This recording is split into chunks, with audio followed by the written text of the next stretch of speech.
Hey, it's Shop Talk, baby. This is the show where it's okay to be you. We're talking from Yale to jail and from the church house to the pimp house. Nothing's excluded on Shop Talk. So if you don't have a phone, I suggest you borrow one. Call in and voice your opinion live every Saturday morning from 10 a.m. to 12 noon.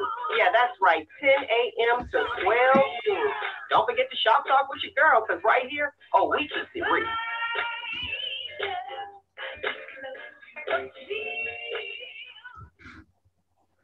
Good morning to my lovely people. How are you? Good. How are you today? I am lovely as they come. Welcome to Shop Talk with Mel. We got a great show planned for you today. So y'all already know that I'm excited because I seen Coming to America. Coming to number 2. So number 2 is right. Number 2. Number it's 2 right. is right. Yeah. All right, well, let's just jump. Look, I'm like, let's just jump right into it. We don't even have to worry about anything. But before we jump right into it, I want to say that today's show is sponsored by Women in Business. Women in Business presents Weekend 2021, Sunday, March 21st. Enjoy the Women's Entrepreneur Vendors event from 11 a.m. until 5 p.m. Over 100 all-female entrepreneur vendors. Come, shop, network until you drop. The Women in Business Easter Bunny will be there for the children. The children will be able to take pictures with the Easter Bunny.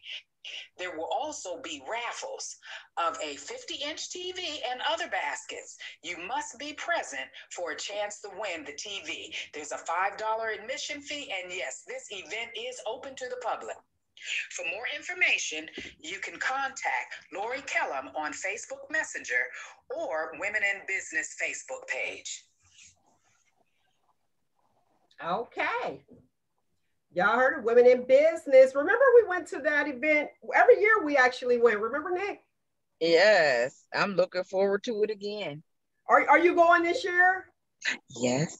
All right. That is awesome. I wasn't able to actually attend because I won't be around, but I want you lovely people to go out. It's a fascinating time. It's a lot of fun. And it's just all out. Like networking and all that extra stuff. Right. It's fun. A lot of women in business doing their thing. And there's a luncheon as well. But we'll give you the information throughout the show. Roogle, make it happen. What's happening? Well, the much anticipated debut of the second sequel of the sequel to Coming to America, entitled "Coming to the numeral 2 America." It was just released on Amazon Prime because early on they had made a deal to sell it to Amazon Prime for about $125 million, and it's probably a good thing they did. Yes. Definitely. And yeah. 125 million. 125 million they sold to Amazon. So Amazon is looking to recruit that in new membership and deals with the rights to be able to stream it, or I guess through their Amazon Prime. Okay. All right, let's talk about it. Spoiler alert. It ain't spoiler alert for me no more because I stayed off of Facebook. No, spoiler alert for our listeners. That's who's important. Our listeners. Sorry, y'all. Look, I'm like, she all focused on her. No, our listeners, it's a spoiler alert. All right, Roogle, go with it. What did you think?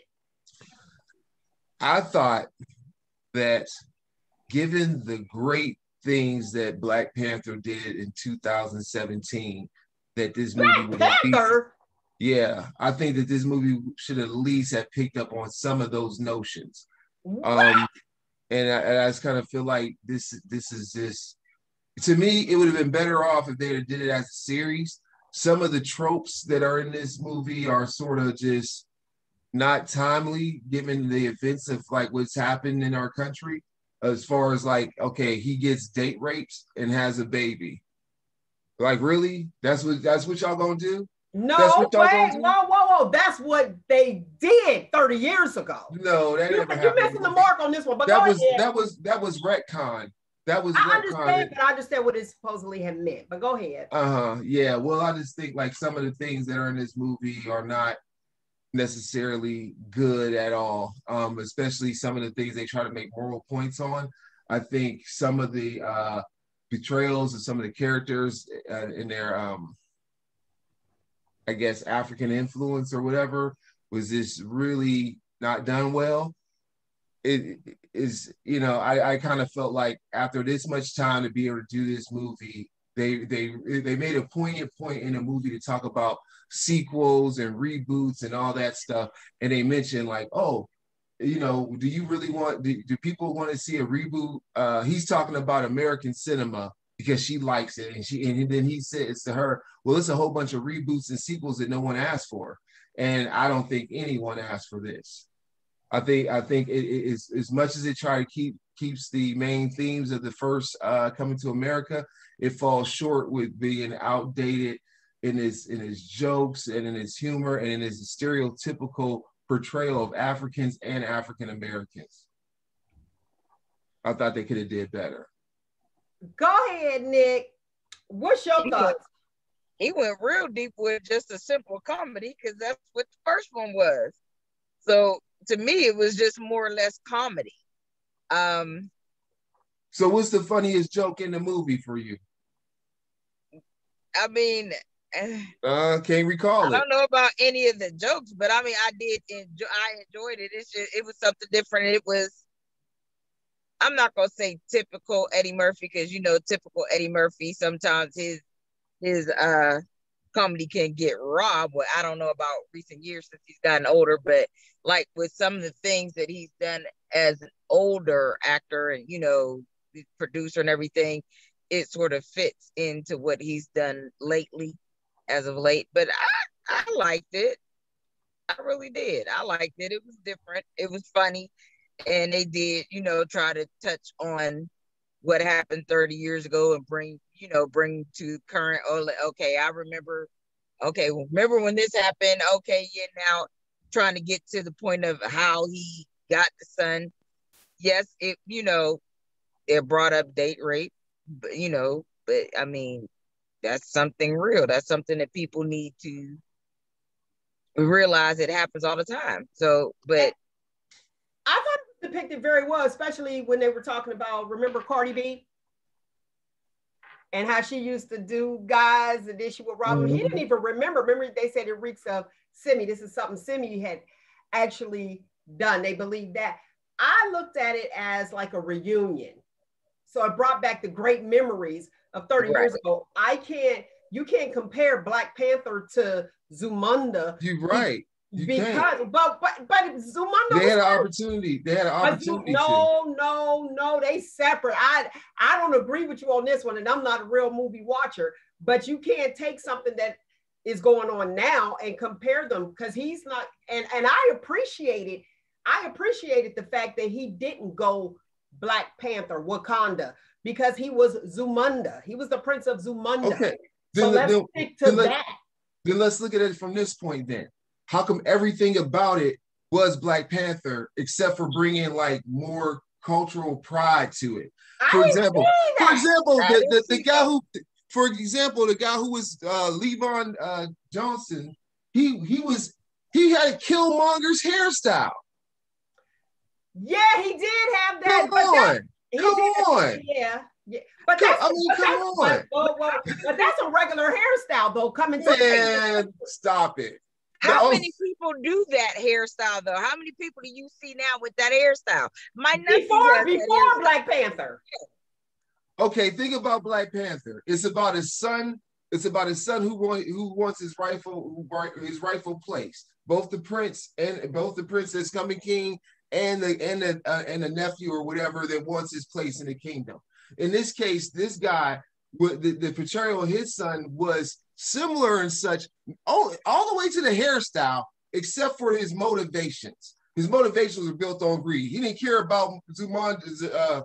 He didn't care about going home to the kingdom until the money and gold fell out the suitcase.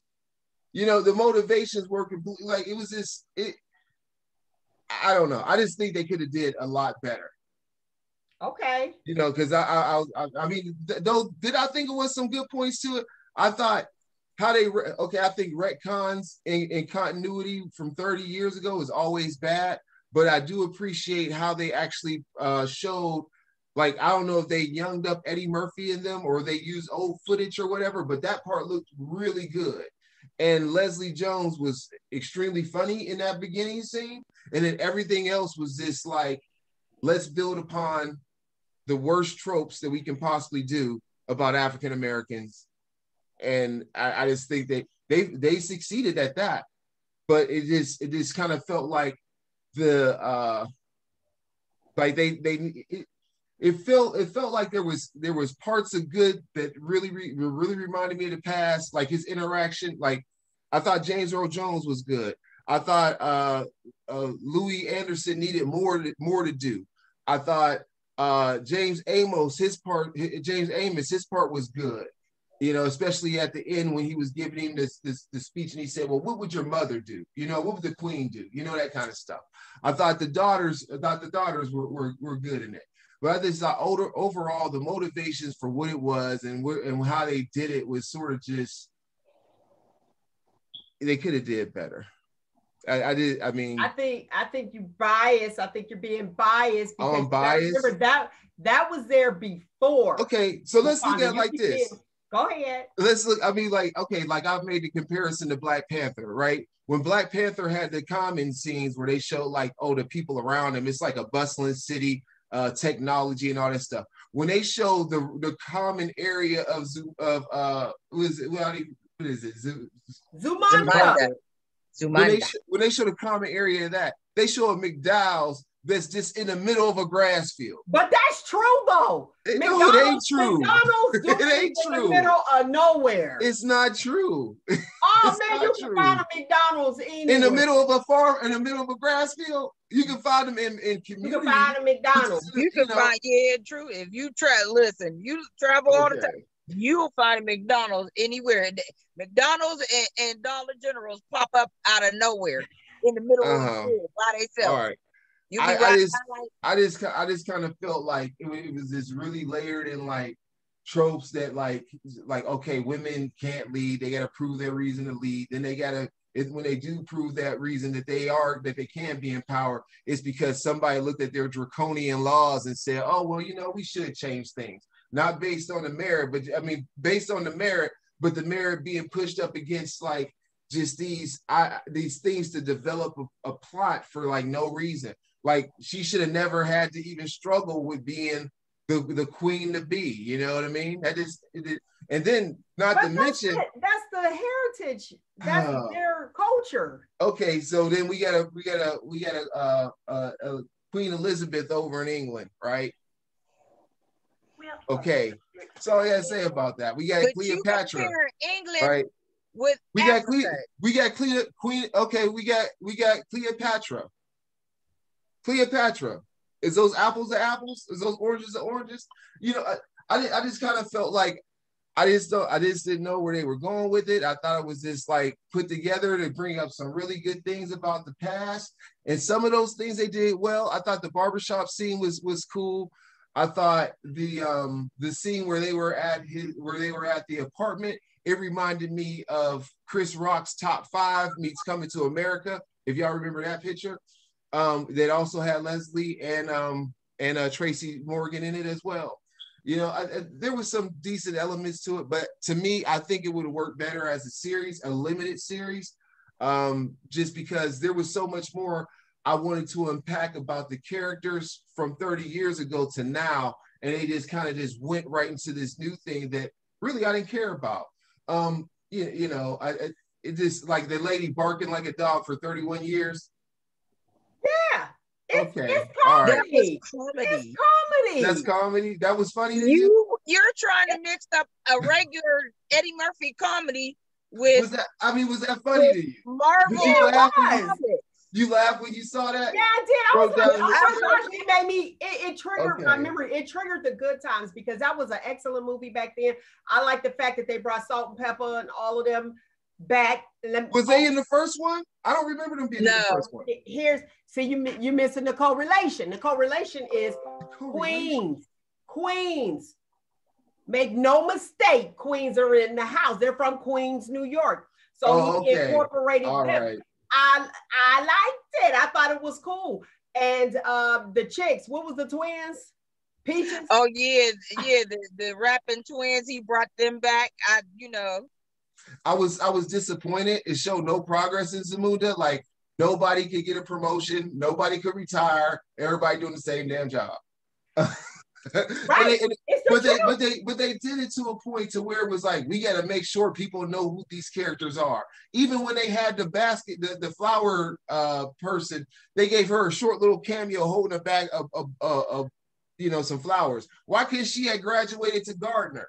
I mean, I'm just saying, like, come on. The problem, she couldn't graduate to gardener because listen, they had to bring the younger people in to understand what was going on. So that's probably why they had the Coming to America, and then they had Coming to America.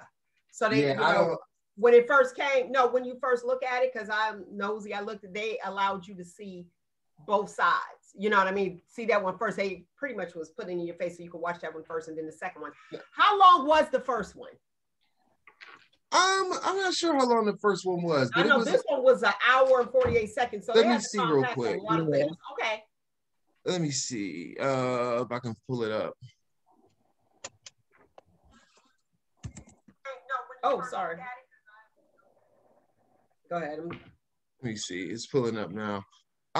It was. Let me see here. I gotta actually go into the thing. I thought I would have just said it, but it was a smashing success. It made $128 million in the late '80s. So that was amazing box office numbers. Let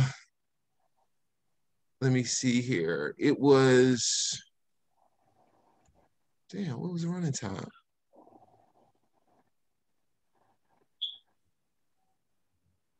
I'm having a little bit of difficulty finding a running time on it. But let's see here. But I know the new one was an hour and 48 minutes. Oh, this was an hour and it was an hour and 57 minutes long. And it was also rated R. The original was rated R, and this one was a PG-13. Well, we know that because now we can say the word B. Remember, you said that years ago. B was going to be. I'm just saying, like, I mean, I'm just giving you this, this little insight to it. That's all. Let's go to the viewers. One of the viewers said that they rewrote it like you, Roogle. They think it would have been better if the baby was from the Sister McDowell. The drama. Then we got Maury, and then I had some one of the listeners say that did they get a DNA test? How do they know that's even his child? You know what I mean? So you have those two. And then KL says that I guess it's not for everyone. I loved it. I enjoyed it. It wasn't better than the first one. Right. I feel like it was a reunion. That's basically what it was, really, a reunion, and they just brought in some new cast members because you can't progress 30 years and no kids, no nothing. So yeah. Okay. Yeah. Look, especially now. All right, let's move on to the next topic, and then we'll keep you guys who are listening, please keep commenting, and you can definitely call in. Let me see what the number is while I'm playing. Call in 515-602-9667, 515-602-9667. They changed my number. I'm so confused these days. Feel free to call in, comment, join us on Facebook Live at Shop Talk with Mel, the Facebook Live Shop Talk with Mel page. You can see us and kick it with us, okay? All right. Listen, Cuomo. Now these, let me put out, let me say this. The views of Mel is not the views of the co-host on Shop Talk with Mel. They are asking for him, they're asking for his resignation. Now, we're talking Mayor Cuomo. What's your thoughts on that issue, Roogle? You're a man. We're just giving I don't hold on. All I know is the nursing home numbers of deaths. I don't know nothing about whatever. Like, I don't know what that makes me qualified as a man. That's all I know is about the 15,000 people who died. Okay, that's a separate issue. Okay. We're going to talk about the hashtag Me Too, sexual harassment. Alleged sexual harassment. Go ahead, Nick. You could go ahead and cover that. Roogle, go ahead and catch up. Yeah, it's another one of those cases where obviously he was a flirt, or he was flirting with somebody, or so they said, and he, might have been groping a couple people, but they're talking about, like, first of all, where's your proof? I mean, everybody needs it, and it's not to take away from anyone who has ever been in that situation, but it's like more and more people are starting to come forward with stories that happen or things that happened a long time ago. Why now? Okay, let me catch the listening audience who may not know anything about it up to what we're talking about, because you're being invasive as well. All right, with Cuomo, they're calling for his resignation because he flirted with some of his internists, people who worked with him, and he did put out a statement. But when I say flirted, this is what he said. They said allegedly sexual harassment. Is this political? You know what I mean? Is this, are they trying to say, okay, well, let's find people that used to work there and see if he, ask them any questions. Now, one girl, he said, he asked her, does she like older men? I don't see sexual harassment in that. Another girl, right. The other girl, he wanted to take out to dinner or on a date. They all said no, okay? They didn't bite off of it. How is that sexual harassment? And then they all did say that he did not touch them. The one girl, he had her face, but she was okay. Matter of fact, I think they said, now don't quote me on this, I believe they said that she put his hands up on her face because he had it at the small of her back. So she pulled his hands up to her face. Now, why is it that, okay, for those who actually have, let me put this disclaimer out there. For those who've actually gone through stuff and were sexually harassed, I'm with you 100%, I believe what you say. Now, that it has now become a thin line between flirting, trying to take somebody out. Like, should you not do this at the workplace? Why is there an issue with men picking up women at the workplace? Most people meet their spouses at work. Right. Most people cheat on their spouses at work. I'm just saying.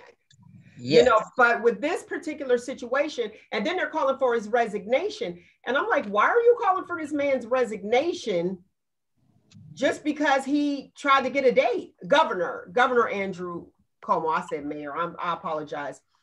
He has been keeping a low profile right now. And the allegations of sexual harassment, and he did kiss somebody, unwanted kissing some time ago. Now that's not okay. That's not okay. Yeah, that one he was wrong unless it was consented to. And if it was consented to, why are you saying it's sexual harassment now? And here's what's interesting. We were focused on, just like what Roogle was talking about, the nursing home. Now all of a sudden, it's like, okay, let's go this direction. And then to me, I know that they're reaching out. Hey, did he ever try to talk to you? Hey, did he ever make a pass at you? Hey, if that was the case, do you remember that one incident that occurred when I was at work and I left out of the bathroom and the guy said, I knew you were going to smell like flowers out of the employee bathroom. Remember that? Mm-hmm. That wasn't sexual harassment to me. Creepy, yes. Creepy, yes. Different, yes. But sexual harassment, it wasn't. Because I was like, excuse me? And my face wasn't like, how I enjoyed it. But usually sexual harassment is, and we know what the definition is, and I'll give you the actual Webster definition. When I say that's inappropriate, I have to say it and then you continue bothering me. But if saying nothing is approval. So help me to understand that. And I feel bad for men, I do. And all of us are professionals. We do this on the side. So this does not affect our daily life. This is just an opinion and just a thought for the sake of conversation to have you guys just open up and look at it from different views. Okay, let's be clear with that disclaimer. How do men flirt now? Besides we know church flirting. We already know that. Cook food, cook a meal. That's how the church flirt. Oh, I got a plate for you. But how are we supposed to, even though you're supposed to work, for those who stick in the muds, they'd be like, well, you're supposed to be at work, just working. Go sit down. How are we supposed to find people? How are we supposed to date besides the online dating? You know what I mean? You can't trust that nowadays. You meeting a killer, the last person you'll ever see. In some cases. And you have a point. At least at work, you know they have a job. You can track them down. You can find out where they live at. You know, you have more of a relationship already. But yeah, online is kind of scary. So how do you, okay, so you can be at work and you can say, hey, how you doing? Hey, how you doing? Hey, how you doing? But on social media, outside of work, hey, how you doing 1,000 times, and that's not harassment? Right. Well, I think y'all need to look at this New York Times article that I'm reading. Go ahead. Because on here, it don't look good. I mean, from what, like, this woman who they give her name, it was let me go back to it. Her name was Charlotte Bennett. She was 25-year-old, a former aide, and she brought this up a year ago. And so what she said was she left in December, hold on, I'm going to get to the part. She said here that Mr. Como asked her if she thought age made a difference in a romantic relationship. Remarks she took as overture to a sexual relationship. I understand that the governor wanted to sleep with me, and I felt horribly uncomfortable and scared, Mrs. Bennett told the Times. Okay, pause that. Pause right there. Now, we're females. Go ahead, Nick, because I see your face. How did she equate that he wanted to sleep with her, unless he came out and said that, or unless he did some other sexually suggestive things? He just asked her. This is what the article says. This is Charlotte Bennett, a 25-year-old former aide to the governor, accused him of sexual harassment sexual harassing her last year, telling the New York Times that Mr. Cuomo, 63, asked her about her sex life and whether she had ever had sex with an older man. Okay. Now. Okay. Can I ask this? So, not on his side, just for the sake of conversation. So, hi, how you doing? I'm Governor Cuomo. Have you ever had sex with an older man? Why is he asking her that? Exactly. So this is what I'm saying. So, can you imagine that? I'd be like, hey, Roogle, have you had sex with a younger woman? Just out the blue. Yeah. Now, that's inappropriate. That sounds crazy. I sound like I'm a nut. Well, I mean, but you ain't my boss, though. What I'm... Look at me. But you older than me, right? But what I'm saying is, it sounds like they had other conversations to lead up. That's what I'm trying to get you guys to kind of, gear toward. Some of this stuff had to be, especially if, because some women are good for flirting and doing whatever to advance their career, and then once they get to a stage they want to be, or they get to where they're like, okay, now I can go ahead and step over this person, then all of a sudden those advances become a problem. But was it a problem when you was trying to advance your career? Okay, now that's the casting couch. But I'm still, let's not even go that far. And let's say that, let's give her the benefit of the doubt. Let's say she wasn't trying to advance her career. Well, yeah, everybody is, but not that way. But just that question. If somebody walked up to you, you start a new job, be like, hey, have you ever thought? I will be like, I am not here. I'm out. I'm like, what is wrong with him at that moment? Go ahead, Roogle. So this is another person. This is Miss, I think I was pronouncing it Boyland. This is what she said. Miss Boyland, who said her boss at the time told her that Mr. Como had a crush on her, said the governor went out of his way to touch me on my lower back, legs, and arms and legs. In October 2017, during a flight back from an event in Western New York, Miss Boyan said Mr. Cuomo told her that they should play strip poker. And in 2018, she said Mr. Cuomo gave her an unsolicited kiss after a one-on-one meeting in his Manhattan office. Okay, not justifying it. He touched her on the small of her back. He touched her on her arms. He touched her on her legs. And she stayed. Yeah. Well, okay. But we don't know. We don't know. We're just speculating. So you touch me on the small of my back. First of all, I'm not that close to you. Get your hands up off of me. That's one. Two, you touch my arm. Okay, you touch my leg. I can easily take your hand and move it away. And I'm just looking at it for the sake of conversation. He done touched her 1, 2, 3 places. And then he asked her, hey, we should play strip poker. Again, saying nothing is approval. So it sounds like she may not have said anything for him to keep advancing. But go ahead, you're a male. I don't think silence means consent in this format. I just, because the thing is that, like, this is the whole thing about this whole issue. I won't say it means consent. I won't say silence means consent. But when you don't say anything, people don't know. Go ahead. But the thing is like, why is he making these advances at these women? Like him. She said he had a crush. And he said the point I'm saying is, like, should he be expressing to anybody that he has a crush on somebody who works for him? And then should he be making these advances to women in the workplace? I mean, that's the thing. They're not, like, the one situation he got accused of was at a wedding, right? This is like a third person that said he did something at a wedding. But these other ones, it seems like these were actively in the workplace. I mean, this wasn't like an after hours event or anything like that.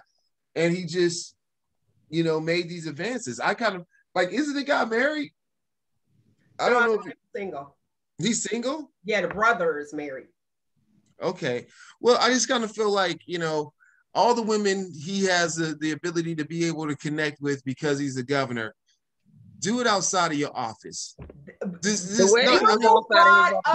some woman. Point. You brought up a valid point, but go ahead. I'm gonna let you finish. I'm just saying, like, meet some woman. If you wanna try to have, I mean, obviously in the theory, I said he's single, but it's like, it's the same old saying. What they say: do not eat. Do not. Do not get your honey where you make your money. Yeah, either way, all the terms is out there for it. I just kind of felt like he brought this. I mean, he brought this on himself. Now, as far as like if they can prove that he did it and all that other stuff, I don't know. That's a whole nother case. But what I'm saying is that don't give people the ability to put you in a bad place, but just leave them alone. Treat them as the professionals that they are. And he didn't. You hired them to do a job, not to do a job to get closer to them. And I think, I mean, okay. If it's valid, like, I don't know if it's valid. It's going off the information I read, right? Okay. Can I ask you this question? Yeah. If you were single, we're gonna take it back, rewind pre-marriage. Okay. Okay. Do you want someone that's employed? What do you mean? Do I want somebody? Do you want somebody? Do I want a spouse that has a job? Not a spouse. Do you want to date somebody? Do I want to date somebody who has a job? Yes. The basic requirement. Yes. This is just yes or no. This is just yes or no. Not these are closed-ended questions, not open-ended. Okay, I'll go down your rabbit hole. Okay. Yes, I want somebody who has a job. Now you work here and you know how much you make, so you know about how much they make. Yes or no? Do you know about? Do I know how much they make if I hire them? Do you know about? If I hire them, do I know how much they make? Do you know about how much they make? If I hire them, I know exactly what they make because they work for me. Okay, so now you're the governor. Yeah. Do you have time to go out in the street and meet someone? Yes. Yes, no, you get all the time. You get to go to fairs. You get to go to you yourself is too busy. Films. You get to go to openings. You get to go everywhere you want to go. You're always at work, but you're right at the end of the year. Somebody at a wedding. Yeah, but the thing was he worked with her. Okay, let's go to the viewers. But they were outside. Wait, Nick, pin your thought. I'm gonna let you bring it on out, okay? But let's go to the viewers right now. A few of them agree with you, Roogle. They say just focus on your job, bro. Another guy, he says, wait until the Christmas party to holler. Wait to those events, okay? And you're right. Another viewer said, it feels politically motivated. You let this guy become governor and never said anything. So she's with you, Nick. Go ahead, Nick. That's the thing. How did they let him get to that status? Because if he is doing this, that's not the first time. He didn't wait till he became governor. He's been doing this. Somebody should have said something then. Somebody should have stopped him. And for those women who decided to stay employed there, if you don't listen, ladies, if you are in a situation at work, and I understand it's about the money, you got to pay bills, but guess what? Do not stay in a situation that you are not comfortable with. I don't care how many bills you got. If you are not comfortable in that situation, you feel like it is sexual harassment, go ahead and say something right there. And all jobs have this training. You have to say something right then and there, period, point blank. Don't let it keep going on. Don't, I feel if quit if you got to and find another job, whatever you have to do. But you have to, this is why they have these trainings all the time. You have to say something when it happens. Don't wait a month, 6 months, a year, 20, 30 years, and then decide, me too. Nah, you say something then when it happens. Period, point blank, end of conversation. Go ahead, Roogle. You work in a predominantly female. Oh, it's Women's Month too. You work in a predominantly female profession. And how did you feel like you were walking on eggshells? I felt like the thing is you got to treat people like the professionals that they are, and that. Like I like early on when I was young in my career, I got harassed. I'll admit that I got harassed. I mean, did you tell? Obviously not. I didn't tell. But the point was just like, when you're in that situation, it's awkward. Like, what do you do? Like and so like in these women's case, like the first woman, she left, and she talked about the situation happened to her in 2017. I don't know if she reported or whatever. Then the other woman, I think she works, she's a state the economic development agency. She worked there from 2015 to 2018. I don't know if she left or anything like that, but she talked about events that happened in 2017. But the piece for me is that, like, these are people who want to progress their careers, and they shouldn't have to do that by engaging in people in ways that make them feel uncomfortable. These women, they never stated that they had a significant other, but guess what? It doesn't matter. They felt that he should not have came that way at him, and I mean, if it's proven that he did, shame on him. I mean, this is not. I can't convict him of something we don't know if he's going to be convicted of. All alleged. But yeah, but the point I'm saying is that, like, you put a lot of stuff out there for people. You know, I mean, this sounds like, you know, Bill Cosby over again. At first it was like, oh, that couldn't have happened. Bill Cosby. I'm just saying. I'm just saying, like, the thing is, it may not be the same level of aggression that Cosby did, but the point is that the more people you get coming out the woodwork, it just doesn't look right. You know, I just kind of feel like that the main problem with this is that these were people that he employed, or those were people that worked for him in some capacity. Okay, and it's just you like, know what's good is that they no longer work for him. And I just feel like somebody sat there and found these people, was like, hey, has he ever tried to make a pass at you? Here's the problem. You remember back in the day, we're gonna go back to my rabbit hole. I pinned it because y'all thought we was gonna go on out of there. And I got this rabbit hole I need you to go on down.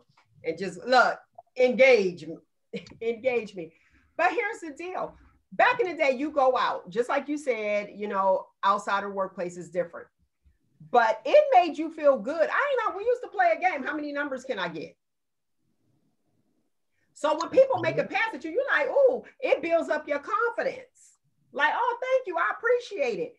However, if you continue to do something and I don't like your advances and you're not cute to me, but if this guy over here said the same exact thing to me, I'll be like, okay, but you're not cute to me and now I'm offended.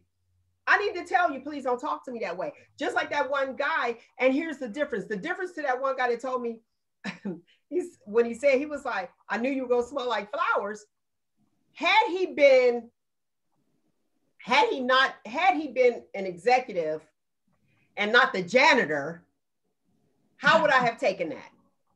See, that's what I'm looking at. Just like what Nick was saying, like, okay, so it depends, like you'll accept it from this person, but not this person.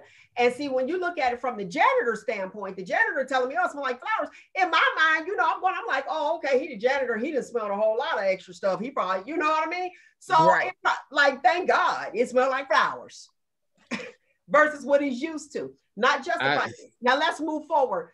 We talked about Eddie Murphy at the beginning, Coming to America. Boomerang. Workplace. Marcus, darling. You got Marcus, right? And but, you know, he was the ultimate garden tool. But but what about Robin Givens? I can't remember who she played in that time, but that was his supervisor. She was his supervisor. Right, but at that time, you know, you look at it and you're like, okay, well, this is who I connect with. We have this in common. So, and there's a workplace relationship. And like you said, that should have no place at the workplace as far as like flirting. I think the thing is, when you look at Boomerang, no one's going to look at the inappropriateness of it because it was a woman and a man.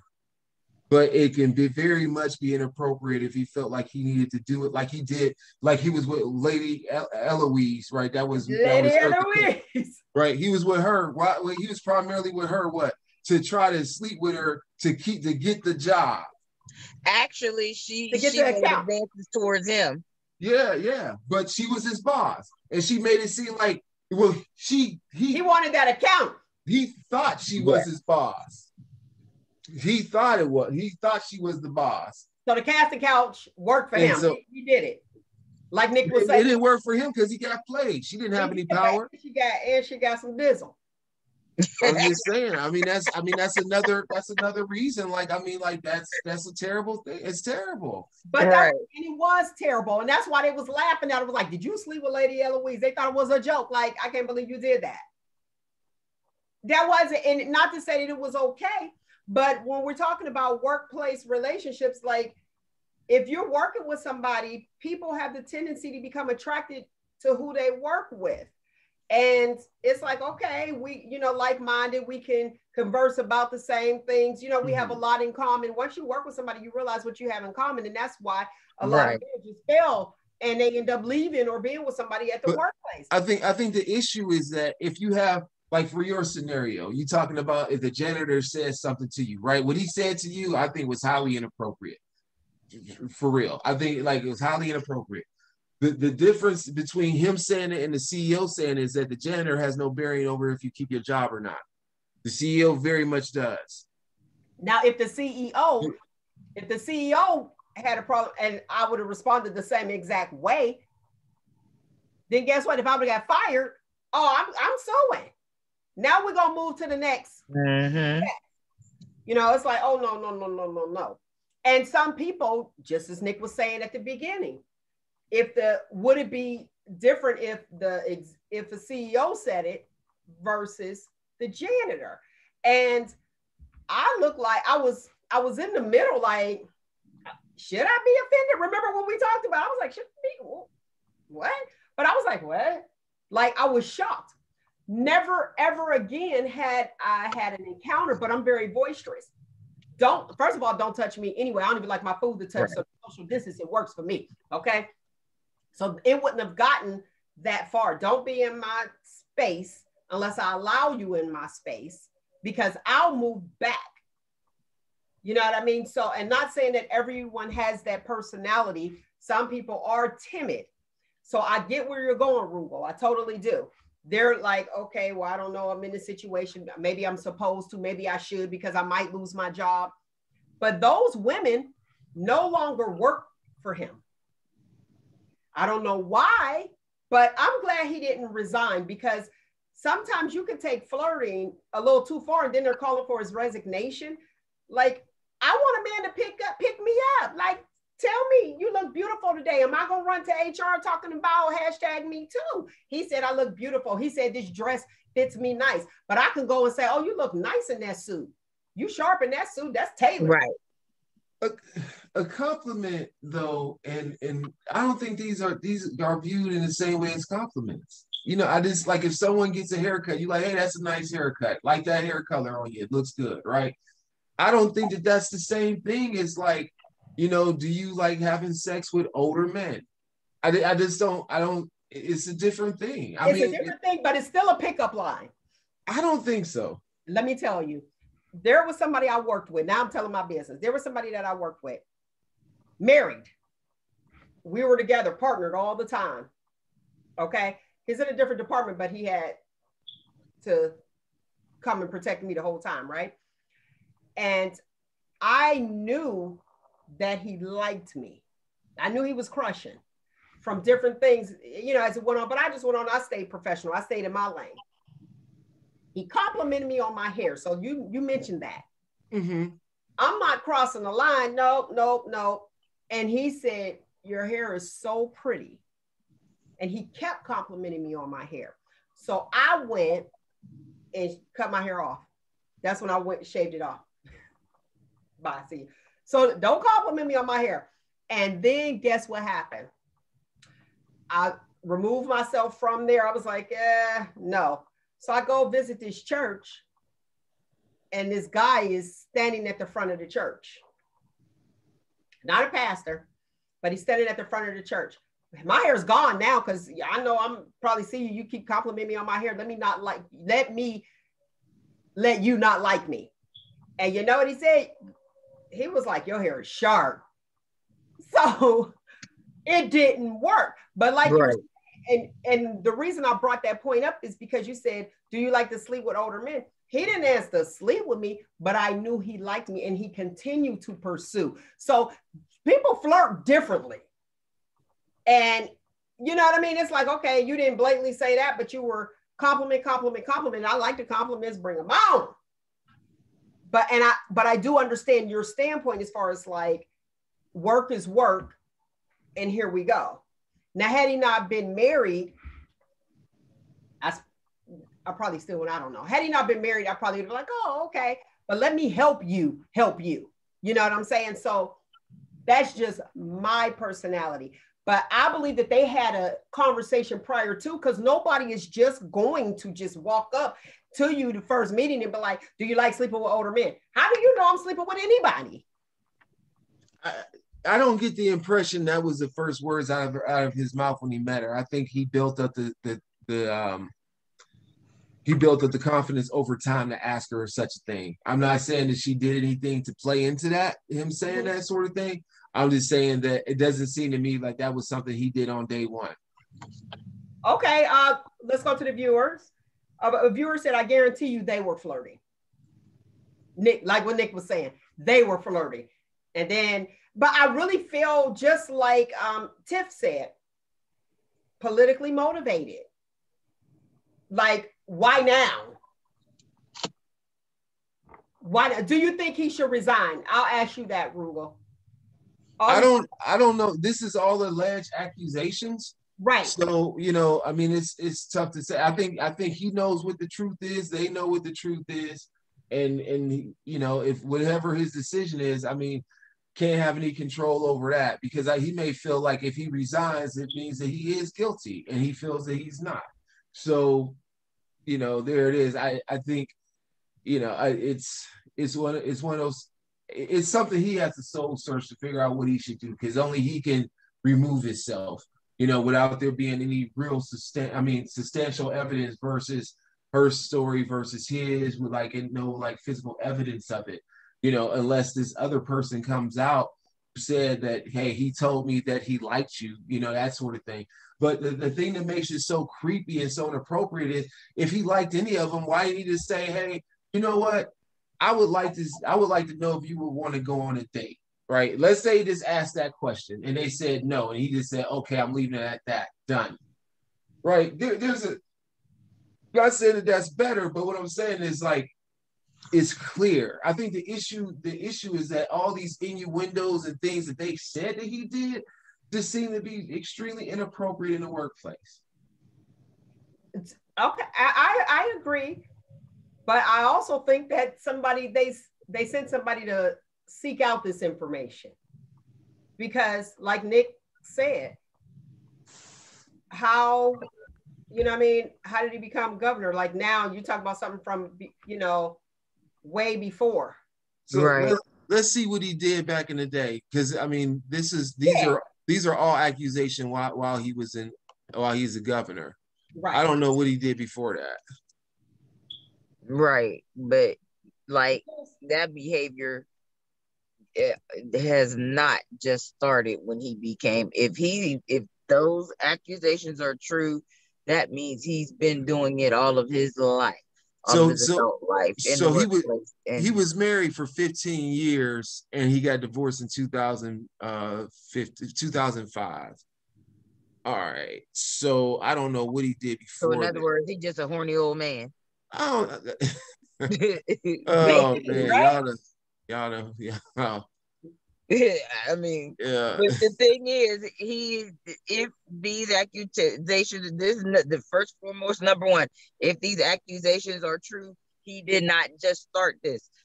They let this man advance in his political career to become governor. And and 9 times out of 10, these women that were working up under him, no pun intended, as while he's governor, they are not the first ones. There had to be more women while he was advancing his career. Why did they wait until now? I don't. These are the women who was there during this happened. These women worked during his administration. Yeah, I know. That's what I'm saying. So this seems like a repeated pattern. So this isn't the first time, and that's what I was saying. They knew, or he had to have been flirting with people all along. Somebody knew something.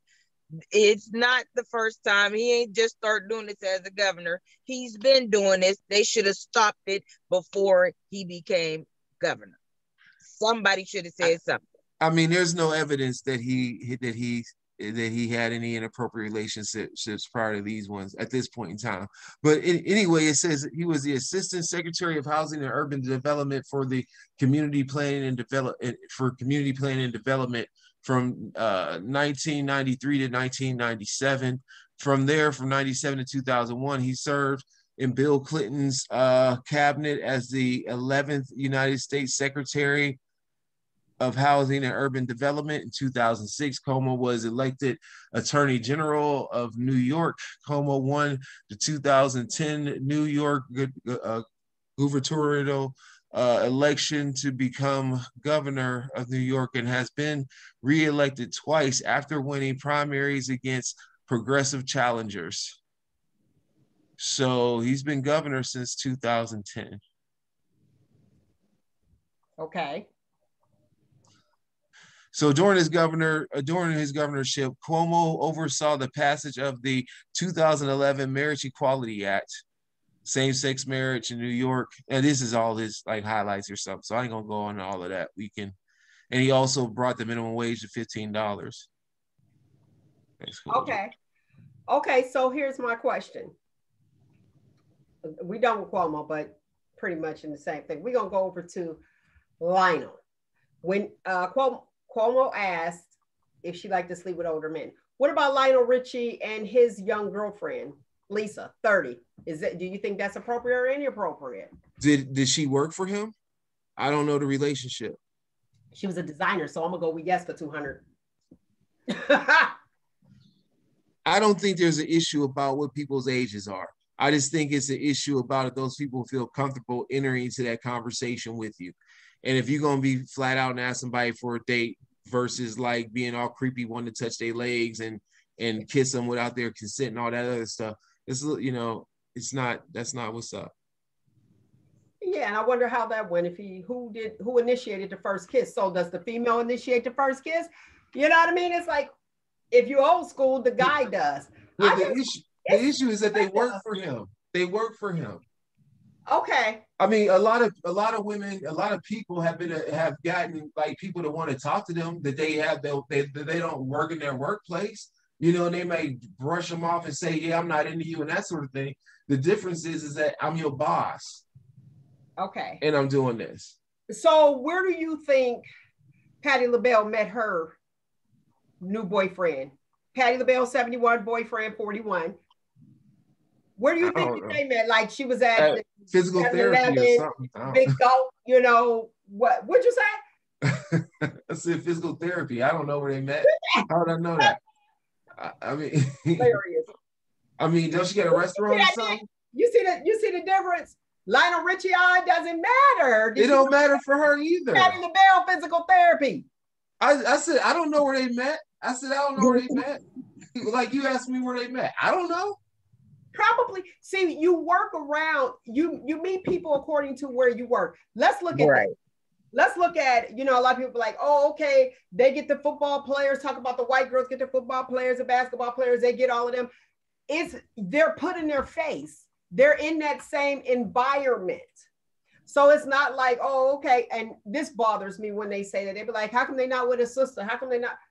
Who's in their circle? Because let's be real, you can't be, well, you can, but you don't want to put yourself around an environment that may have a negative impact on your life. Not saying all Black people have a negative impact on your life, because family, you'll be around your family. Now, people meet people through their family.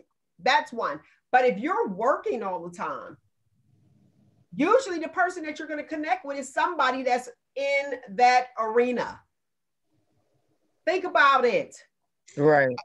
I know people who have met their loves of their lives at work. The issue is that there was a mutual agreement between those two people. This is not that. I get you. I mean, I get you. This is not that because they work for him. Let me tell you something. If I'm gonna date somebody, I'm trying to date the boss. I'm not gonna lie to you. I'm not gonna look for Roogle down the hall. And nope, you want them perks. Right. I want the one in charge. You want the perks. Okay. Uh-huh. Mm-hmm. I mean, and as a female, I'm just gonna speak, you know, like coming to America, here I go. I want the prince. Listen, I don't want Cindy. I want the surf and turf. I want the king. I don't want the jester. And when your surf and turf be Salisbury steak and a can of tuna, what you gonna? Right. Oh, that's bad, right. Right. Remember that surf and turf we was talking about? Oh my gosh, yeah. That's why I brought it up. Nah. Salisbury steak and a can of tuna. Yes, sir. I want a T-bone or a porterhouse or a New York strip and a lobster tail. Serve. I'll even take the crab legs. You gonna get USDA grade, what's that grade beef they put in the can that they And Roogle, what was that turf from that restaurant? What was that turf I had? Y'all remember? It was I was outdone. Was it clam strips or something? It was something like, it wasn't lobster. I know that. It wasn't crab legs. It was something else. It was something like, was it shrimp? No. No, one shrimp. Was it shrimp? It was either, it was like shrimp or like clam strips or something. That's crazy. Well, Nick wants the surf and turf. I want the one in charge. I don't want the jester. I don't want the attendant. Look like Lisa's sister. You know what I mean? Like, You don't want Lester the court jester? No, I don't want Lester the court jester at all. He'd be a lot of fun to laugh and all that stuff, but I want to be up top, like, get out of here. Yeah. So if I'm going to go all the way for it. I need that Platinum American Express card, please. If you're going to deal with somebody in the workplace. The black card. Yeah, exactly. I think I watched too many Hallmark movies. Y'all doing the most, man. Y'all doing the most. I mean, really. I mean, yeah, because you know that one got the money. I know how much you making. I know how much he making. He the boss. He making more than both of us, so I want the boss. Okay. See, we want the Especially boss. if I'm making more than you making. Oh, bro, I ain't got that to do. Right. All right, we have to go to commercial break. And today's show is brought to you by Women in Business. It is Women's Month. Women's Month. Did you know anything about that? Yeah. Women's Month, no. Women in Business presents Weekend 2021. Join us Saturday, March 20th for Phenomenal Women, a women's empowerment brunch. Ladies, come out and listen to 3 phenomenal ladies on Saturday, March 20th at the Metroplex Expo Center from 11 a.m. until 2 p.m. Doors open at 10:30 a.m. RSVP, only $30 per ticket. Speakers are Madonna Chisholm-Pinkard, Stephanie Gilchrist, and Tiffany Hamilton. For tickets, contact Lori Franklin at 330-953-9628. This segment has been brought to you by Women in Business. All right. So, come on with it, people. What's your Roogle there? What? Come on with it. Tell me. What do you think about Women's Month? I think it's great. It's great.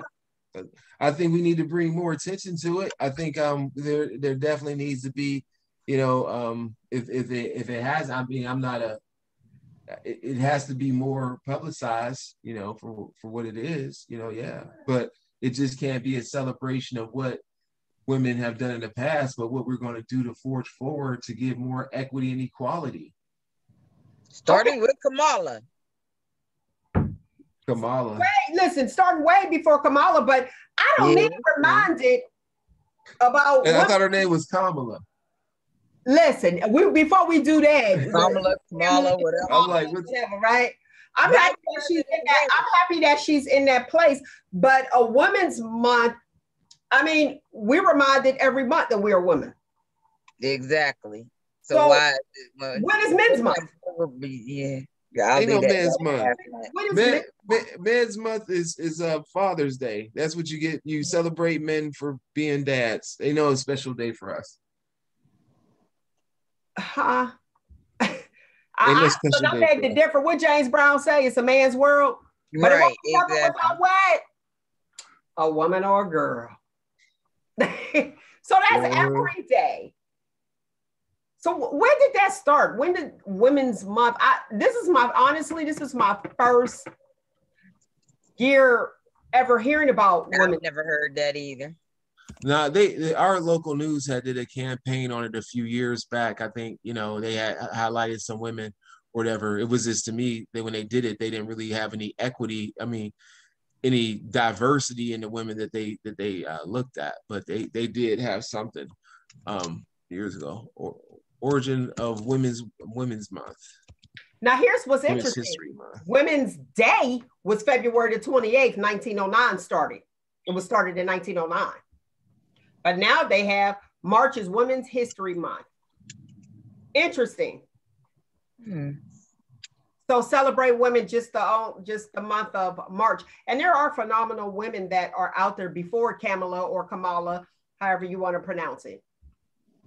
Before her, but I do see a change. I think it's amazing. Go ahead. What were you gonna say? It's like it says here, the Education Task Force of the Sonoma County, California Commission on the status of women's planning and execution, a Women's History Week celebrated in 1978.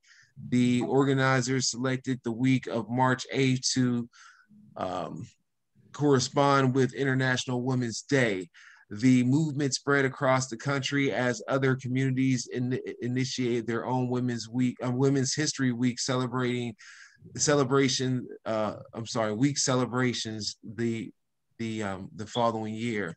In 1980, a consortium of women's groups and historians led by the National Women's History Project and now the National Women's History Alliance successfully lobbied for national recognition. In February of 1980, President Jimmy Carter issued the first presidential proclamation declaring the week of March 8th, 1980 as National Women's History Week. Okay, now let me say this, because I don't want you to read the whole thing because it's only, I'm done. February 28th, 1909 was the first day. It was Women's Day. Women's Day took place in New York City. And it was for the recognizing the women of the socialists and the labor movement. Now I seen you said, let's move it forward. You said 1980, they started with the week, and then now we have a month.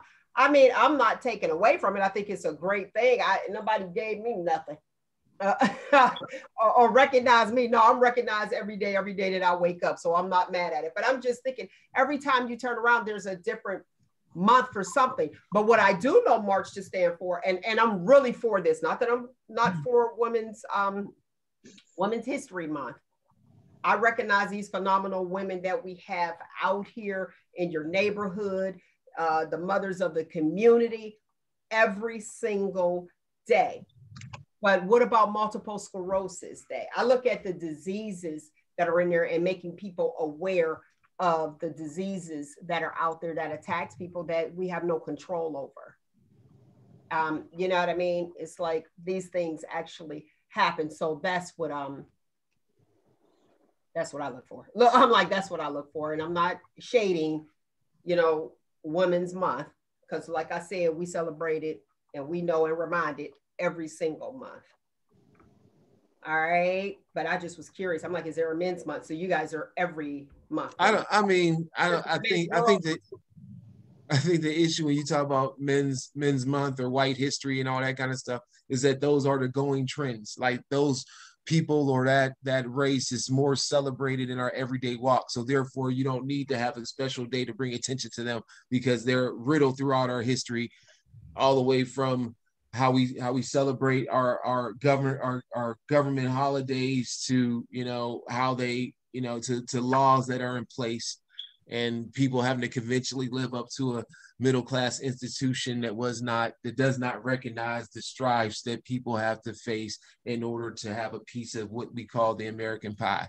Well, let me have a piece of the American pie and celebrate Women's Month and pay me the same amount that you pay a man. Yeah, that's what it's all about. Yeah. See, then I'm cool with it.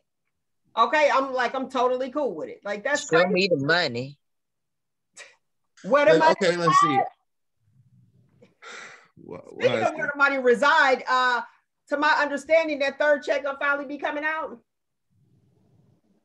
About time. And the $300. Word to the curb is that the $300 a week for the people collecting unemployment will be implemented again. What's your thoughts on that? So they're moving toward another big boat on the third round of stimulus checks. I just think what we learned is that. Oh, but you can be left out this time. Go ahead, Roogle. Businesses should be paying what they owe in taxes, and every American should get a check every month. Stimulate the economy all the time. Give people money. We've earned it. Who was that was running that said that? Somebody was running for Andrew Yang. Andrew Yang. Okay. Yeah. Okay. So tell me that the 1,400, and then we look at it, I don't have my calculator, but you figure 1,400, 12 months, what's that, 125? Is that 125? Somewhere around in there. Mm-hmm. Go ahead, I know you. Come on, genius. Roogle. I think what are you asking? By 12. 1,400 divided by 12? Yeah.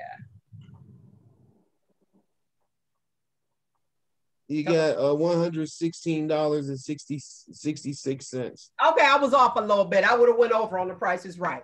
Okay, so $116 a year. And they say that it's to pay down, they say it's to pay down the debt. How's that gonna work? How's that gonna work though? What are you saying? What I am saying is I appreciate the 1,400. I ain't even gonna lie. I appreciate the 1,400. I ain't gonna say that I don't want it. Thank you. But am I gonna be eligible for it? Because they're saying that this means that it means that millions of previous recipients that got the stimulus before, they won't get the cash on this new go round because of the regulations. Well, I only got one stimulus, and that was back in the day. I don't know what's going on with these other ones. I ain't got not near nothing. I didn't get the 6. I didn't get the 14, or if the. Well, ain't nobody get the 14. Well, what I'm saying is I didn't get the 6. You know, so if the 6 was supposed to be out there, I don't know how they divvying that up, but I ain't get it. If you file your taxes, you are supposed. That's one of the questions they ask if you have received it. If you didn't receive it, you're supposed to let them know. Well, I got to get on the phone. What they gonna do? They gonna pay us? I'm trying to. I think they're supposed to add that 600 in there, the extra 600. But yeah, that's one of the new questions when you file your taxes. But you know what? This is good news for those, because remember before we were under the impression that you couldn't make more than 75,000 combined as a household. But individuals earning less than 75,000 a year and couples making under 160,000 would still receive the full 1,400. Yes. Then payments will start, phasing out. There will be no money for single taxpayers earning more than 80,000 or joint filers whose income, like I stated before, is more than 160. So for the bosses, the ones that I'm attracted to, they ain't getting no stimulus. But do you think that that's unfair? No. You don't? Okay, go ahead. I just think that like the issue is that if you're still working and you haven't been impacted like everyone else has been, I mean, should you get it? I mean, I don't know. I mean, especially if you over a certain income, I think that's the thing. Haven't been impacted. You're not eligible for food stamps. You're not eligible for, I guess medical if you buy into it. You're not getting any extras, but you're still spending money. And if you have a business, or what does it say? More money, more problems, more money, more bills. And just I work with the people who have business. But just 1 second, please, Nick. Just because you don't fall under a certain guideline does not mean that you don't need it. But but I think the thing is that they created a lot of different ways for people to get it. Like if you were a business owner, you could get stimulus and all that stuff for your business. There's different ways to go about it. But I think the thing is that all Americans should get a piece of that pie, divvy it all up, give us all that money. That's what I think as well, because if you look at the essential workers, and especially being a nurse working agency, you're well over that. You're well over that, especially when it stopped. It started in March and being off, so we're filing taxes for last year. And with the coronavirus, it's like, okay, you're going to work on a COVID unit. They're paying top dollar, and we're out there trying to make sure that everybody is taken care of. And then we don't deserve the 1,400. Yeah, you deserve it over the amount. Go ahead. Do you think that's fair? Yeah, I mean, you deserve it. I mean, the thing is, you deserve it. The issue is that the way we look at poverty in this country is based off of capitalism, and it's ridiculous. We don't all have the same opportunities to be able to pull ourselves up our bootstrings or whatever, how they said that crap that isn't true. You know, I mean, there are huge deficits in this country. I mean, even with this relief effort, with when you look beyond just the income part of it, look at how they're distributing the vaccination for people that want it, or people that don't even really have an opportunity because of how they've been placed on the list and that sort of thing. You know, there's so many economic driven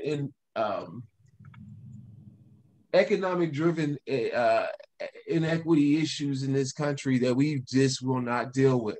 And the minute someone does is the minute they say, well, they're a socialist, or they're this or that, they're that. Well, no, they want to bring balance to what's unbalanced. You know what I mean? You know, bring true equity to this piece. And it hasn't happened. And this reveals so much more. And what they'll do is that they'll have you bogged down with all this other stuff that doesn't equate to bringing me equity. That, you know, so I mean, that's what needs to be the focus when they're talking about, should people not make $15 an hour when it's okay for someone to make millions of dollars a year doing whatever, you know what I mean, or a person that, you know, make a certain dollar amount, and we're just talking about bringing up people. You know, like, oh, if you make $15 an hour, you know, if you do that, the price of bread is gonna go up. Well, shit, I can't afford a loaf of bread now.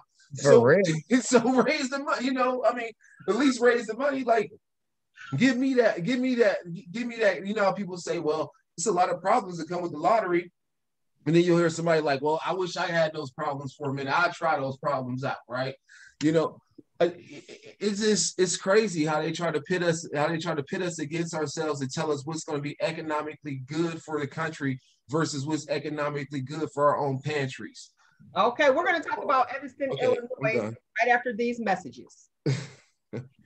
When in Business presents Weekend 2021, Sunday, March 21st. Enjoy the Women's Entrepreneur Vendors event from 11 a.m. until 5 p.m. Over 100 all-female entrepreneur vendors. Come, shop, network until you drop. The Women in Business Easter Bunny will be there for the children. The children will be able to take pictures with the Easter Bunny. There will also be raffles of a 50-inch TV and other baskets. You must be present for a chance to win the TV. There's a $5 admission fee, and yes, this event is open to the public. For more information, you can contact Lori Kellum on Facebook Messenger or Women in Business Facebook page. This segment has been brought to you by Women in Business. All right, Evanston, Illinois. Did you hear about Evanston, Illinois? What's going on at Evanston? Where is that at?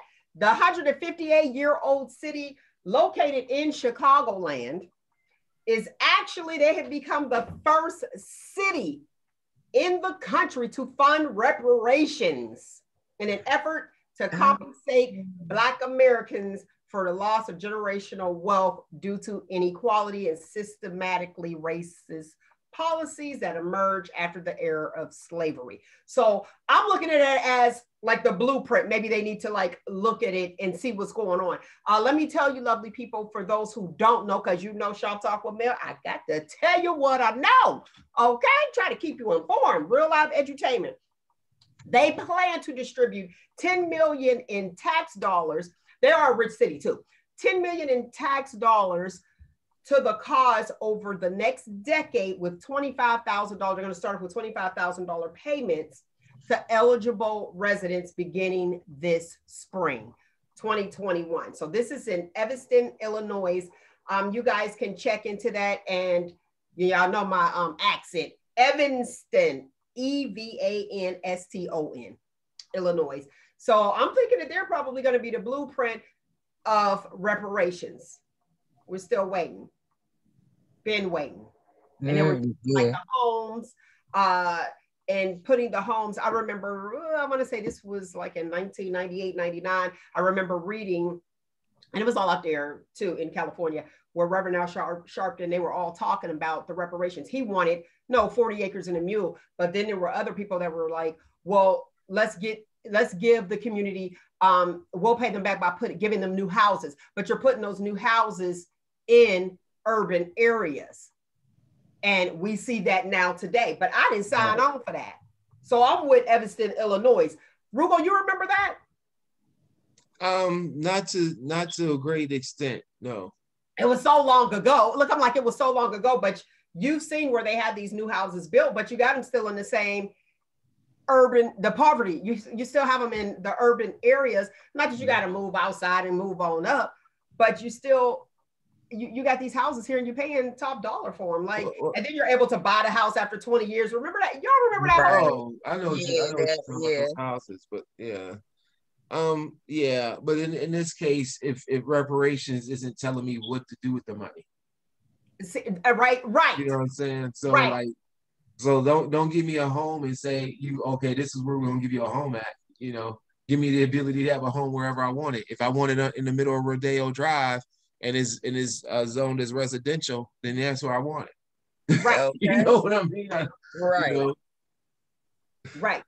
Now with this, this is the reason I brought this up, because you said when we were talking about who will be eligible for it, and I was saying that even if you do make over 75,000, everybody, like, what's his name? Yang, what he wanted to constantly pay the community to stimulate, to stimulate the economy. Yes. Yeah. I like that.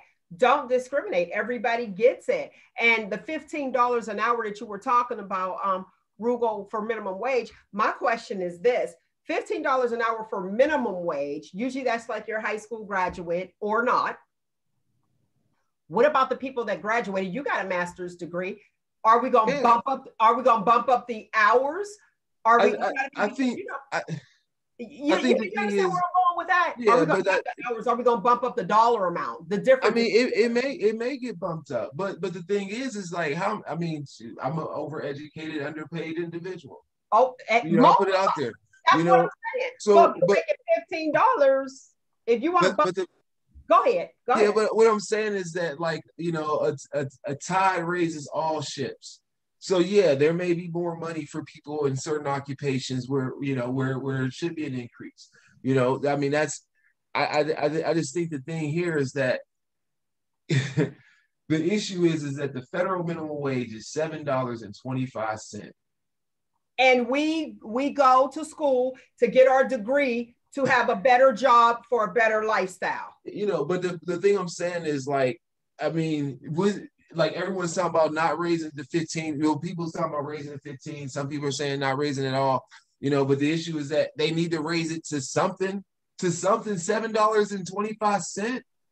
Is the minimum wage for the nation. I remember when minimum wage was $3.65. Yeah, and then even that was too low at the time. You know what I'm saying? I mean, the issue is, like, think about like that. How long has it been since it was like that when? I'm trying to think. The only minimum wage I can remember getting, this might have been a little bit above minimum wage, but it was like $5.81 to $85 or something like that an hour. And I'm probably giving my age away or whatever, but that was in the 90s. $5.85. Yeah, that was in the 90s. Late 90s, and now we're in we're almost 25 years from there, and we only increased it to $7.25. Right. Look, I'm okay with the $15 an hour minimum wage. I mean, it got to be something more than what it is. But they need to bump everybody else to pay it up. I need move here up. Yeah. Because you look at, let's go with I'll go with something that I know. Okay, LPNs, I think, well, now they're higher, but I think it was like 17, 18. So you're talking about you went to school, and this is like a trade school. This is that's where I'm going. It's a certificate program. Yes.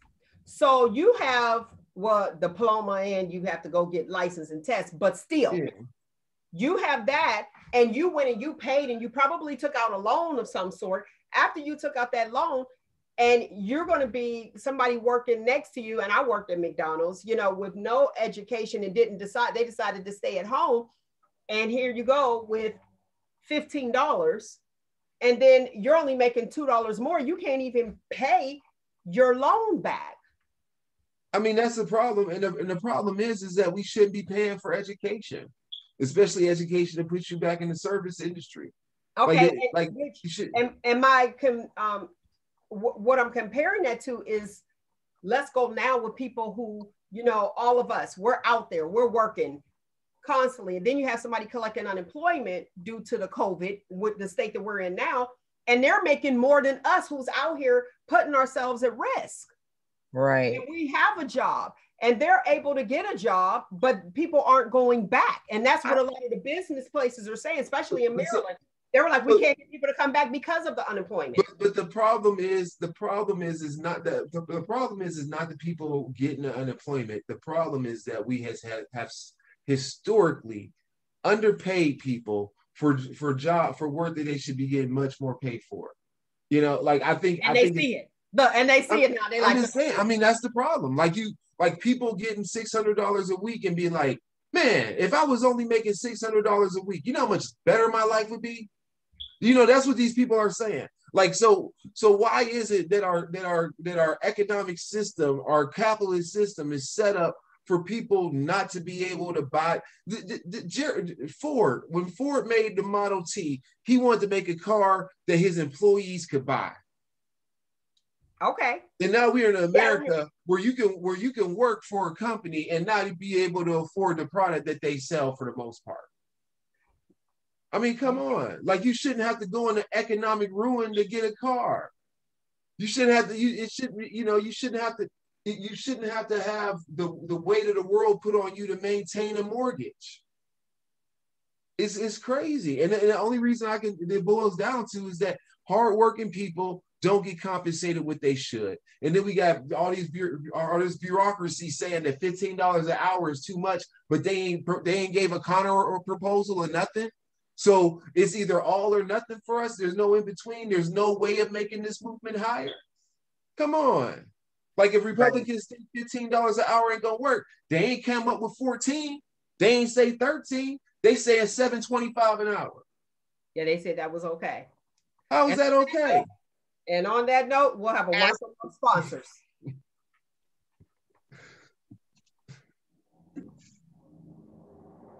Presents Weekend 2021.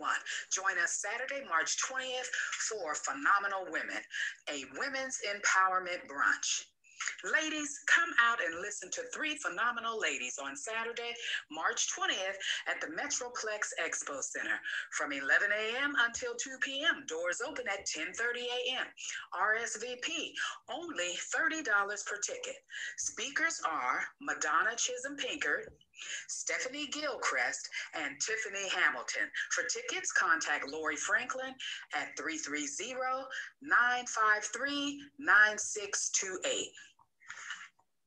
This segment has been brought to you by Women in Business. All right, go ahead, Nick. You remember what you were going to say?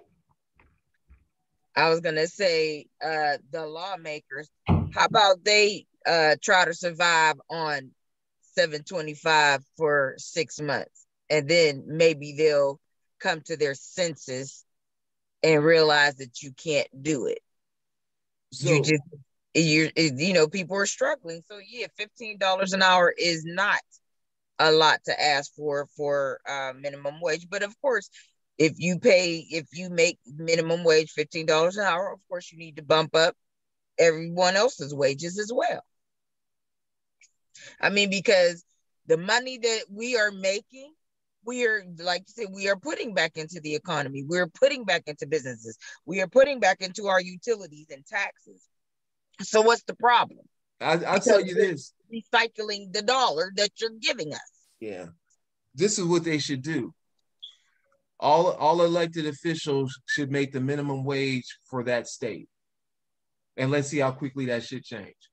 You're not, that's what Nick was saying. That's what he said. Yeah. Let them do it for you, because I guarantee you, after a month, they'll probably be like, I can't do it, but make them mandatory especially if they keep denying and everything, make them do it for 6 months. Make it mandatory 6 months. Now you tell me how you live, and no, you can't touch your money that you already got in the bank account from, nah, you got fresh bank account, you got to live off of this. Make for $725 for 6 months. And I guarantee you, they will definitely come to an agreement at that point. Okay. I agree with you. Look, that's interesting. So let's talk about the Dr. Seuss books. Did you hear about that? Yes. Let's talk. Let's shut up. I honestly did not know that man was a racist. I really did. And when I was younger, I used to love Dr. Seuss. Green Eggs and Ham was my specialty. I love that book. But I mean, it's high time. If there's certain things that is inappropriate that had racial undertones, then yeah, it needs to go, period. I mean, we need to get over all of this. It's, then you have a lot of people that are, now they're crying, they're taking away this, they're taking away that, and I love these books and this and that. Man, listen, just we need a whole new overhaul. But yes, if there are racial undertones in some of those books, then yes, by all means, pull them. Okay, so on Beyond the Zebra, that particular book. Honey, I didn't read that one. I ain't gonna lie. Now, what do you think of? I immediately go to George Jefferson. What about you, Roogle? I didn't read the ones that are in question. So, like, was it Beyond the Zebra? Beyond the Zebra was one. Lovely Things, Spooky Things.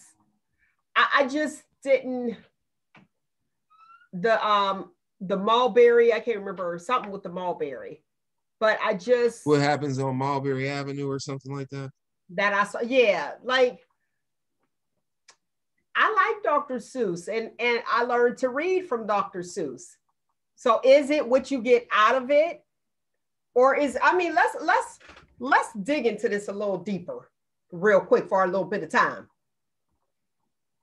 Let's go back. Like, everything is controversial. Everything. Right. So do you just remove your history?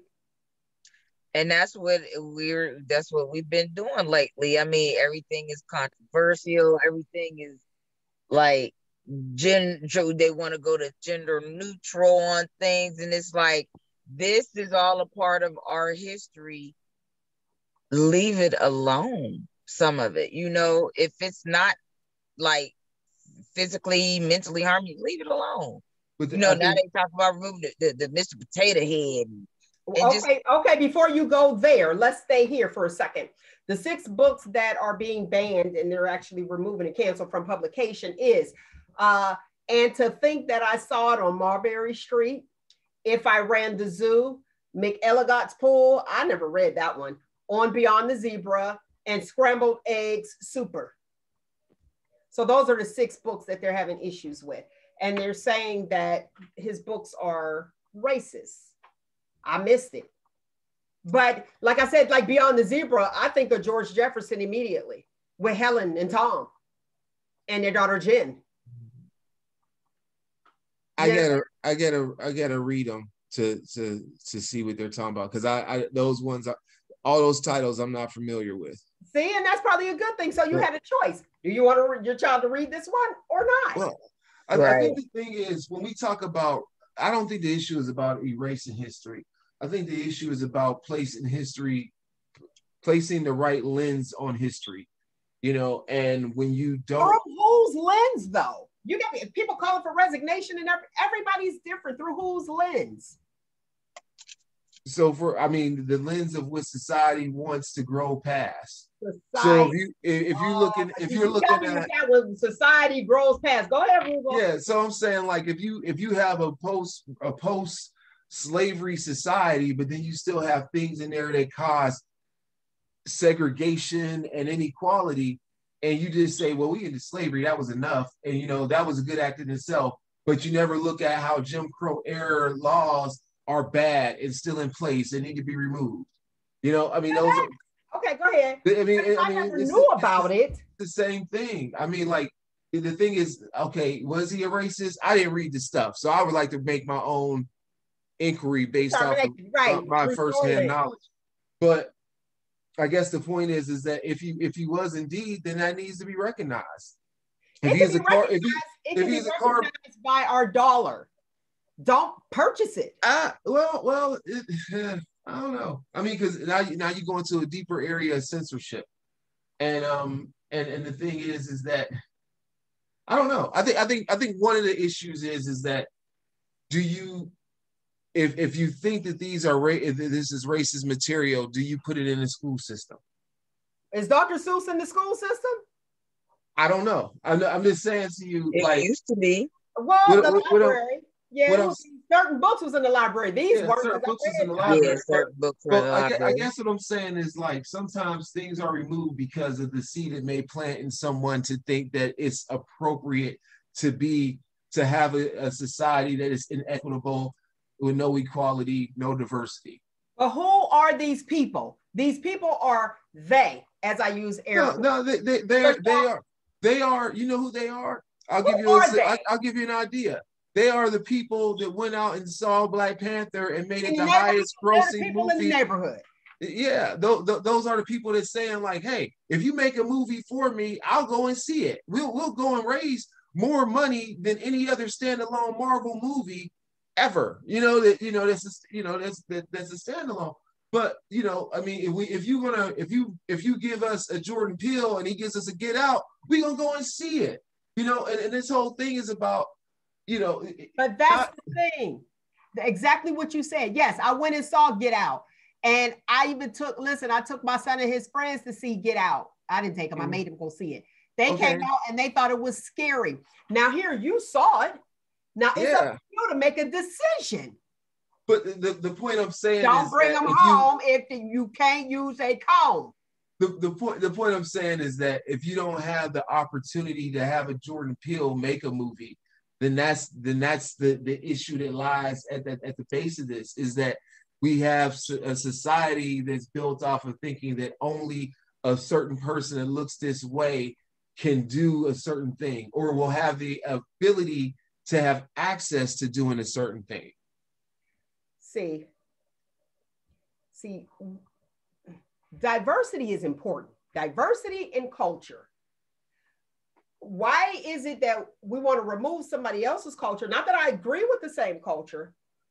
We want to. I don't even want to say boycott, because you do want to boycott things that are bad.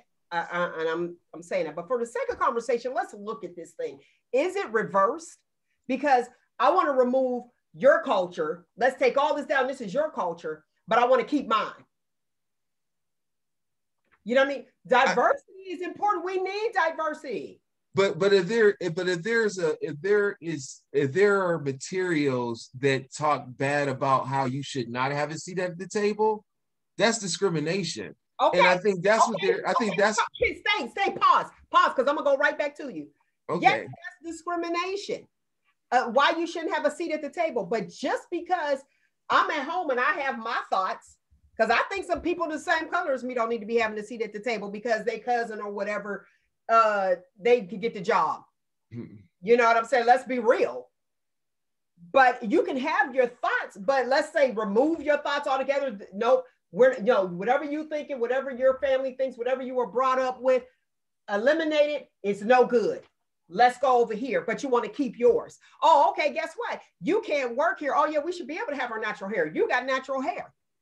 You got your dreadlocks. This is my culture. But society, the people in your neighborhood, says that's not appropriate, Roogle. I apologize. And then you say, you go straight to HR. I'm able to be exactly who I am, but we're not allowing other people to be who they are. I think it's totally unfair. Just keep it right there, Roogle. Write it down, because I want to come back to it, but we have to have a word from our sponsor. Okay, I'm like, write it down, Roogle. Let's get deep. Let's dig deeper on Shop Talk with Mel. Women in Business presents Weekend 2021. Sunday, March 21st, enjoy the Women's Entrepreneur Vendors event from 11 a.m. until 5 p.m. Over 100 all-female entrepreneur vendors. Come, shop, network until you drop. The Women in Business Easter Bunny will be there for the children. The children will be able to take pictures with the Easter Bunny. There will also be raffles of a 50-inch TV and other baskets. You must be present for a chance to win the TV. There's a $5 admission fee, and yes, this event is open to the public. For more information, you can contact Lori Kellum on Facebook Messenger or Women in Business Facebook page. This segment has been brought to you by Women in Business. All right. Thank you. Go ahead, Roogle. I told you to write it down. Yeah, I know, but I guess we were talking about this whole thing about equity and stuff. What I'm saying is that no one wants a society that's going to have materials that help people breed hate and discrimination. Okay. And if those materials are doing such a thing, that's why they want to remove them. Like I said, they ain't removing the whole catalog, just those 6 books, right? So they think there's some validity in green eggs and ham. Everybody loved that. One of the viewers said, "Man, I'd be thirsty to make those green eggs and ham." Go ahead.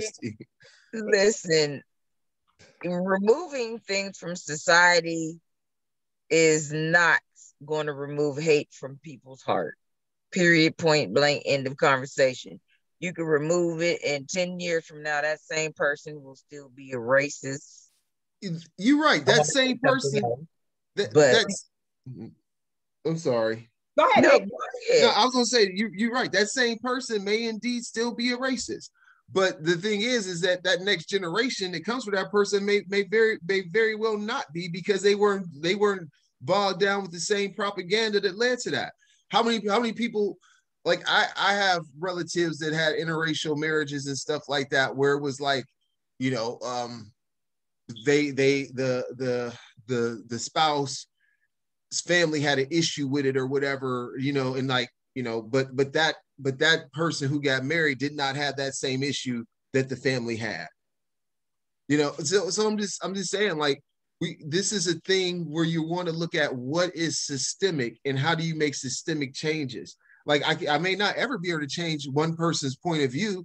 They have to A, want to change, B, be in a situation where they can have the opportunity to interact with somebody in a way that isn't that is purely about understanding the other person's point of view. Like, can we truly have dialogue, and can we truly listen? Can we actively listen to what our people who don't believe what we believe have to say, and then to truly listen to it, find a way to bridge that gap.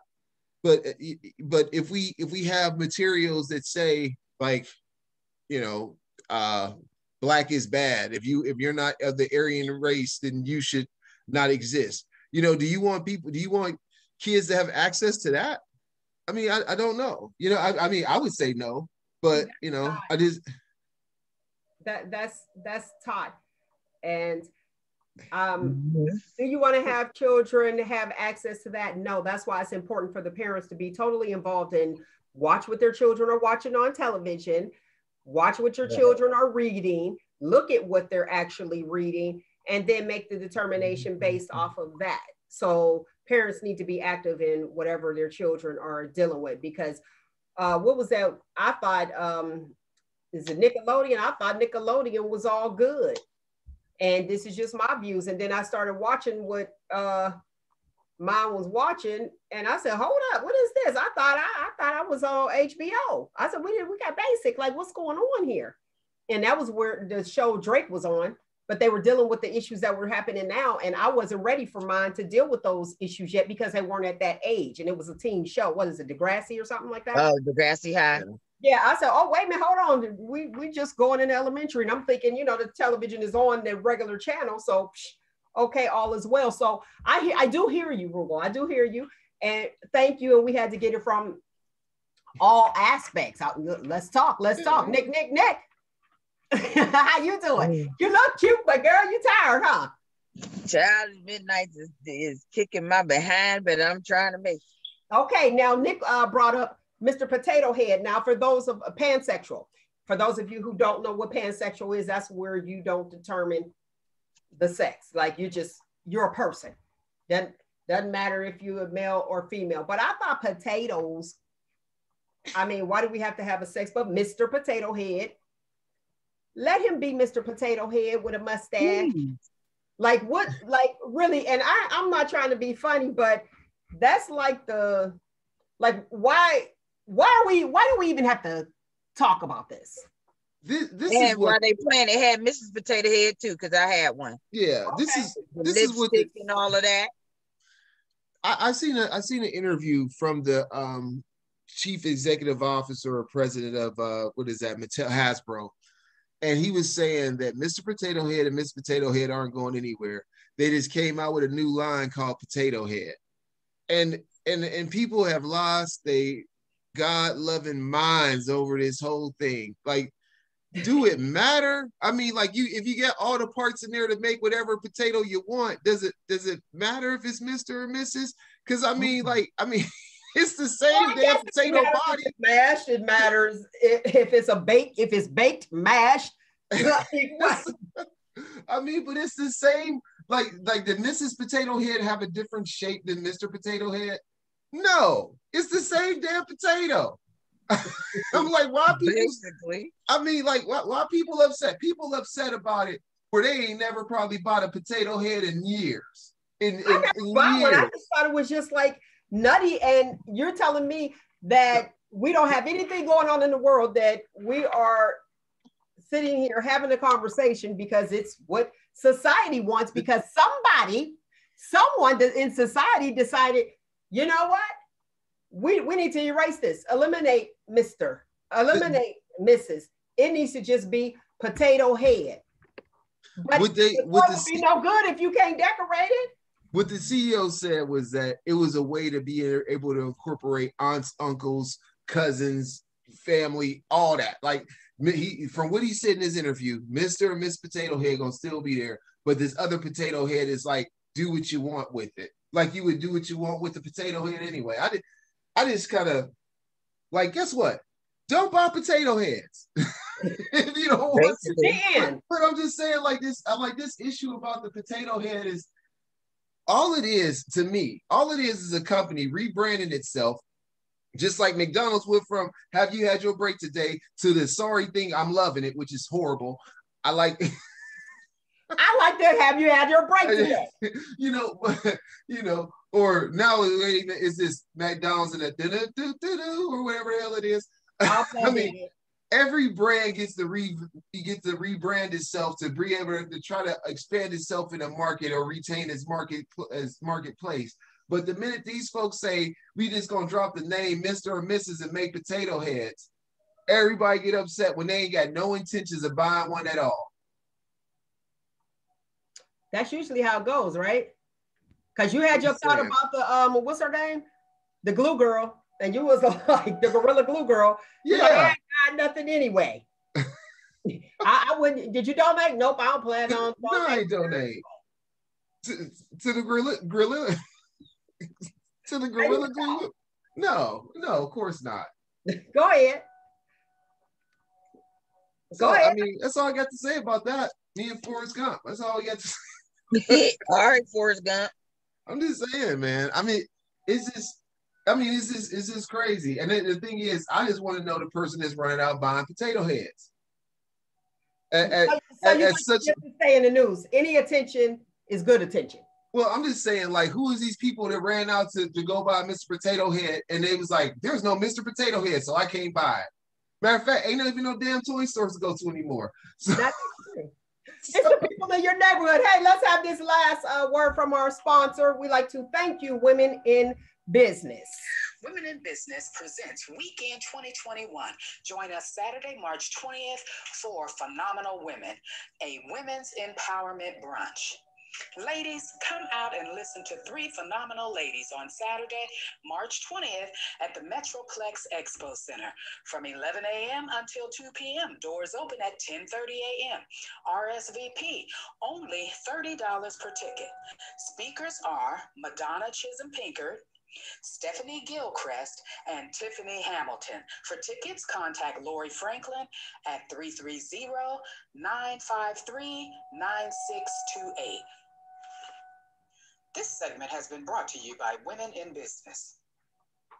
All right. Look, I'm like lovely women in business.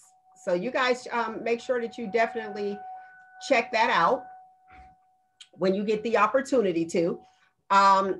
It's the woman in business. Let me tell you something, doing so much at one time. This is not, you know what I mean? This is not okay. And then you hear the alarm. So we should be ending the show soon. But I want any last words from you, Nick? I'm tired, y'all. No, I'm just playing.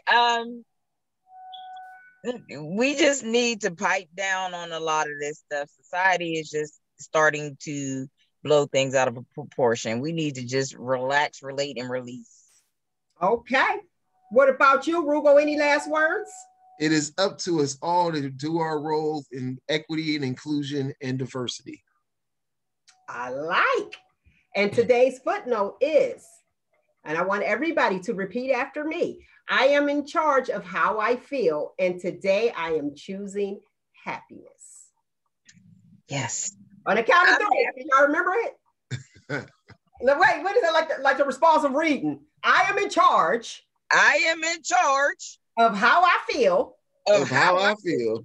And today I'm choosing happiness. I choose happiness. All right. All right. That note, we are out of here. Find you, embrace you. Most importantly, always, always love you. Until next week, people.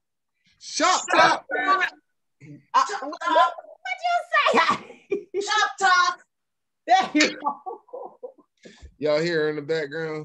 Yes, I love it. Trying to be a part of it. You ain't a part of this. You ain't a part of this.